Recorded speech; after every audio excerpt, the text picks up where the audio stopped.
It's the Wendy Williams Show.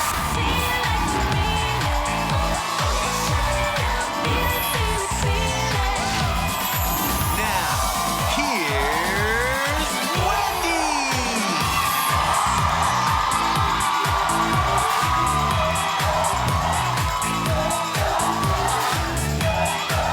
Why not?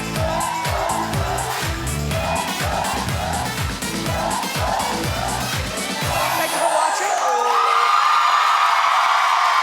Say hello to my co-host, my studio audience.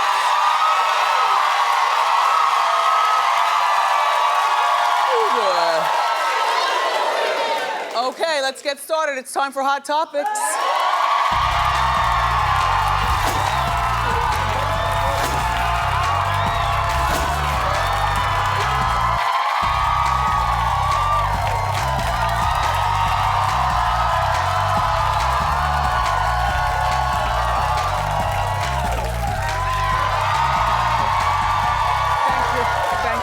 Thank you. So, speaking of the Real Housewives of New York, a shout out to the Real Housewife of Beverly Hills, Kyle Richards. I hunted it down. I got it. Do you remember? The robe. This is the robe. It is. I noticed Kyle's it. robe. Yes. Do you have the picture? Oh, I stunted you? We're gonna get one. Yeah. Well, it'll be too late when you get it later. No, we'll get it. We'll get it. It's gonna be fine. Do you remember the day that we showed the girls going into, they were going to have eats or something like that, and I was so distracted by the beauty of Kyle's robe. I was like, wait a minute now. Where did she get that? Was it heavy? What? Anyway, it was heavy, and it cost a little grip. Thank you, show. All right, so Real Housewives of New York, though. They kicked off their 10th season last night. Were you watching? I was watching.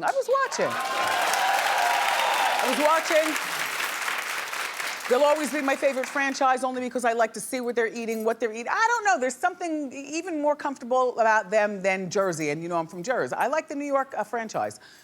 So Luann immediately found herself in hot water. Take a look.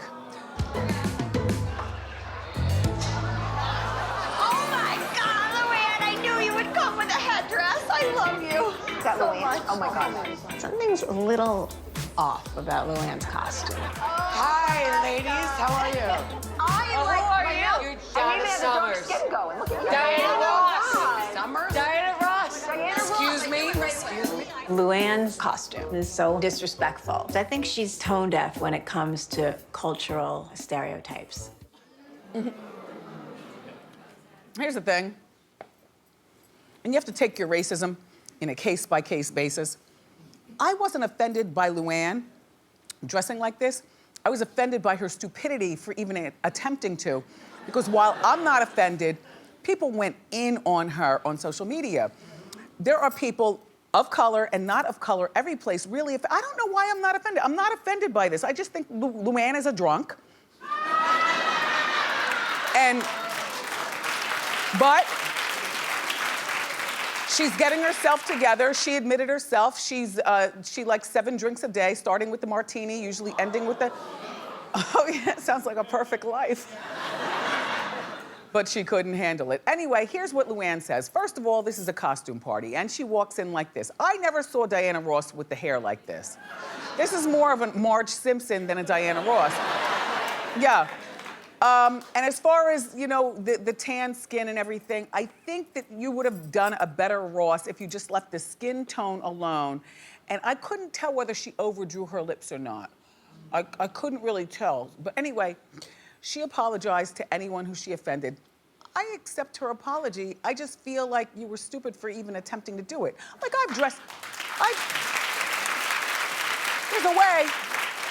There's a way that you could dress like somebody else who's not your color on Halloween. I've been 2 white women on Halloween. But I never bronzed my skin for it. I was Lucille Ball because I really love her. Oh, I just got the note. You got the picture of Kyle. Go ahead. Show the picture of Kyle.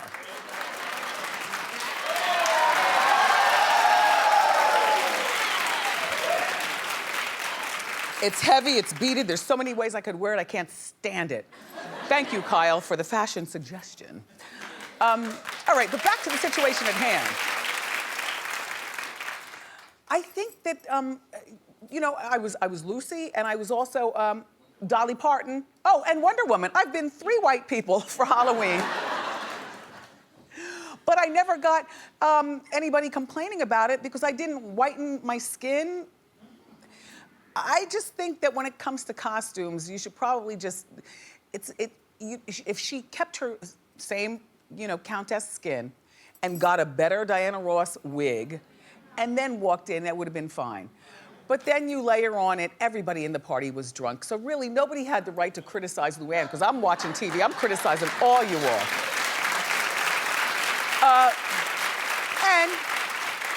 And you know, here at the show, if you're new to the show, then you need to know I change my mind a lot and often, and don't make an apology for doing it. Bethany was the most likable one last night. You know she's not my favorite person, but I have to say, Bethany is the most successful in terms of starting from the bottom. Now she's here. Like, she didn't marry money and then all of a sudden keep money going. That's not the mark. I mean, that is a mark of success, but not the kind of success that I'm speaking of. Like, she dug from the trenches. She's the most successful one. She was the most coherent one last night. And if you listen to her screaming over the other ones, trying to get a word in edgewise, she made the most sense. I'm not saying I won't like her tomorrow, but today I like her. I like her.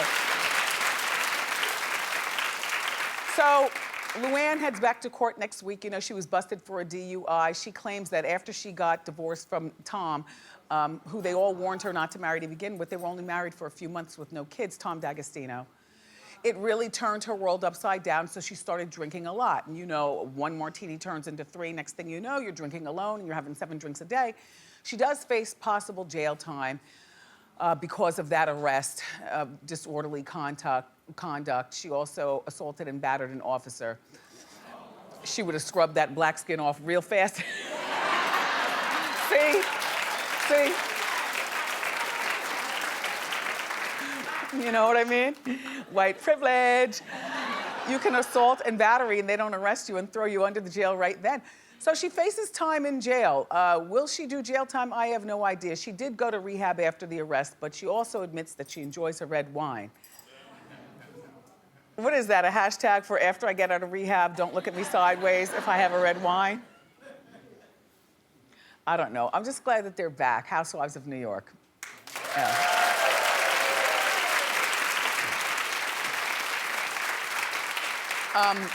And everybody was drunk.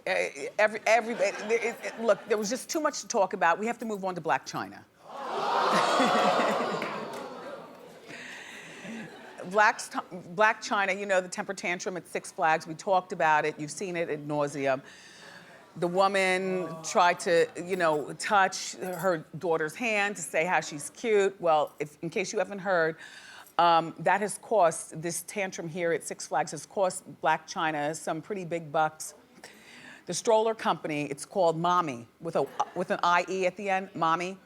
They've dropped Blac Chyna as their brand ambassador. Now,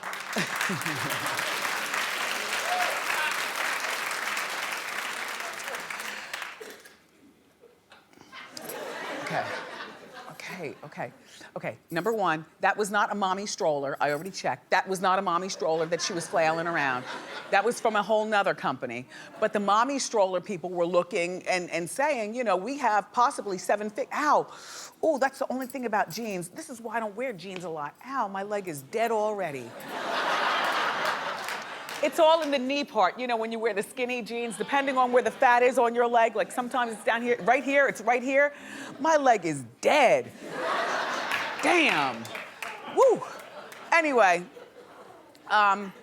so this is not the stroller that she was fired from endorsing. However, this stroller company is very embarrassed, but this stroller company, at least your strollers hold up.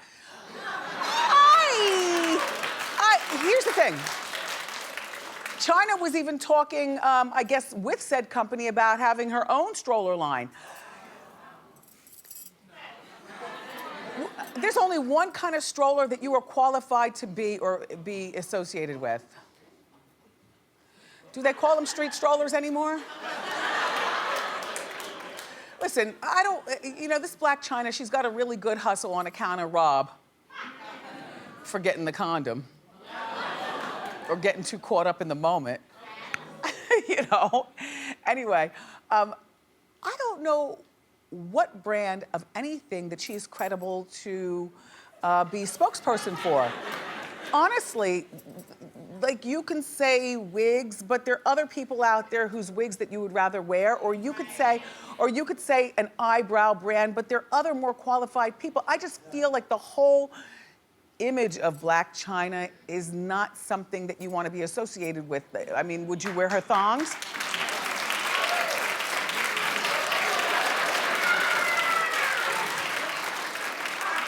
Would you wear a Blac Chyna bra? Would you feed your baby from a Blac Chyna bottle? No. No, you just keep milking Rob for all he's worth. And, because that seems to be what you're good at. Yep. Pretty girl, though. Yeah. But pretty is as pretty does. Speaking of which, Carrie Underwood. Carrie, yeah, she's pretty. But she's still hiding her face. Now, you know, that accident where she fell down the concrete steps of her home, that's a fall for you, right? But that happened back in November. And the paramedics got there and everything, and she was, of course, you know, over the moon with all of the blood and everything. It turns out she got over 40 stitches in her face, and she even let us know that she might not look the same way we're used to seeing her look once the surgery has all healed. Well, and even me, you know, tongue in cheek, I said, an excuse for getting a full facelift. You know how sometimes as celebrities, they'll lie to you about one thing, you know, only to come out doing something else. But apparently it's not a facelift because this side of her face still looks like her face. That's her recently. This was just posted, actually. It shows only the left side of her face, not the right side. Now, we did some digging here on Hot Topics, and we've noticed that since the accident in November, she's only shown the left side of her face, kept the right side real covered up. I don't know what's under the right side, but if it's not a big scar, then people might turn on you like, why are you keeping, you know, for the real Woodians or whatever she calls her hive.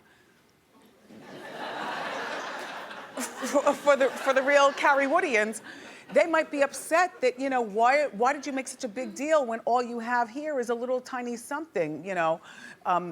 Wear your scar like Padma. Scars are beautiful. I don't.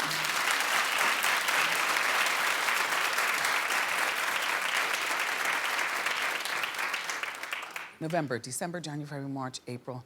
Yeah, 5 months. What's over there on that other side, Carrie Underwood? Show us. So Eddie Murphy is playing along with the game. In my head. He's spending a lot of time with his daughter that he had with Mel B. That's a good thing. Well, Angel, as you know, is now 10 years old. Mel B and Eddie Murphy, they had some sort of relationship. It didn't seem as though it was based in love. Remember, when she was pregnant with the baby, he denied paternity, and it wasn't proven until after she had the baby. So that was probably one of those Saturday night specials. You forget the condom. Oops.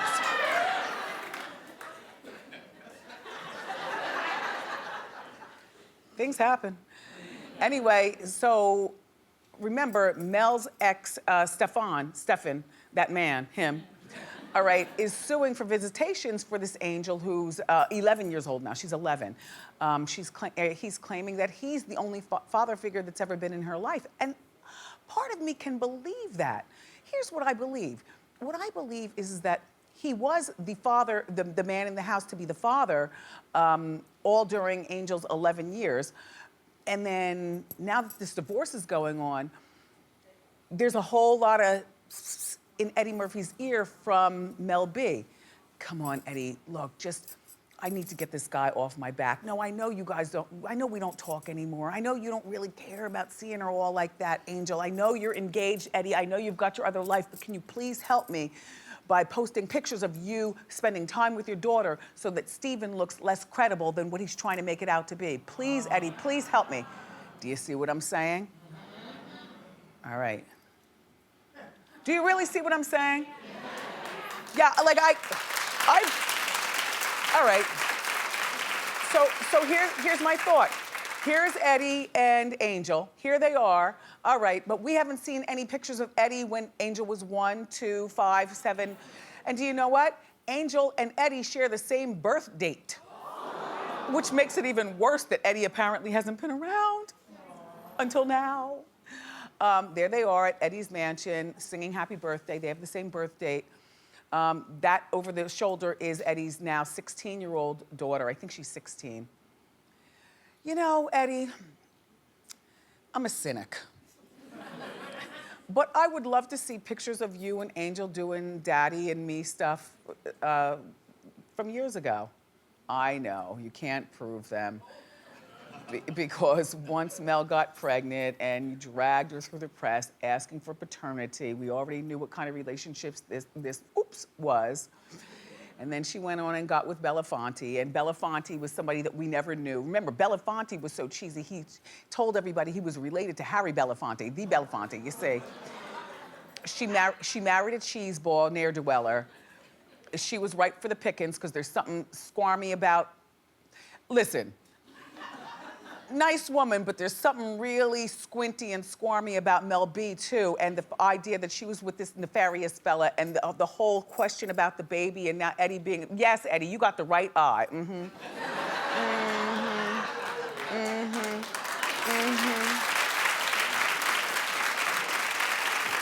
And as much as I love Coming to America, and I always hear that they might be doing a sequel, I think that, you know, I would love...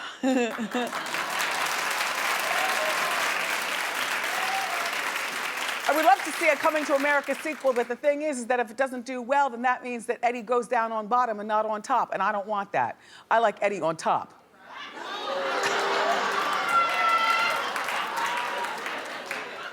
Excuse me? Of Hollywood.